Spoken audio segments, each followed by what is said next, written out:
Anyway, inuta namin, especially to the officers of the NORAD 7, here in the presidential table. We have our chairman of the board, Mr. Sala, and the club president, Boy Alcantara. Alcantara, and Daya, si Voices Head, si Mayor Leonaki na ako sa previous appointment. To the newly elected and inducted officers of NORAD 7 to the Santa Bayawas district, again, congratulations, and to all the members of NORAD 7, especially our guests from Shaton, congratulations.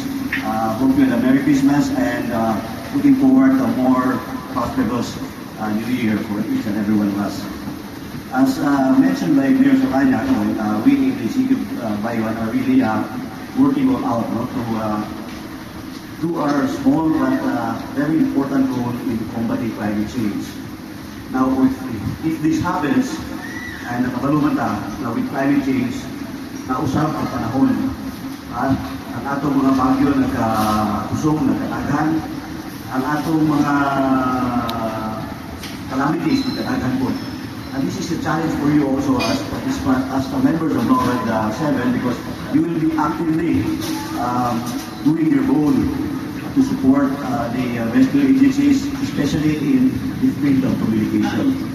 Ang panahon na importante kayo ng communication. No? Everywhere you go, kita mga na yung sahay, naanat ang masing daladalaw cellphone, kamukunaan na daladalaw video, kung hindi nyo madalang ka mong yukasan. Para mag-dili mo, at least wala nyo yung madala, ang importante nyo yung sa vital means of communication, ang naimita po sa iyo na kayo pag-communicate. That is why we are really very grateful to this organization for helping us out. We cannot count the number of times that you have supported the local government unit of the City of Bayawan, and we hope that your membership will increase so that we could have members also, not only here in the urban areas, but especially dito sa Kabukiran. Okay, dito sa Kabukiran, kinandaan natin tayo communication. Especially for areas na hindi na ma-abot of cellphone, so not the cell site. But with the two-way radio, sa yun kayo maabot, daghan man tayo mga na-two-way radio dito, nakita na po na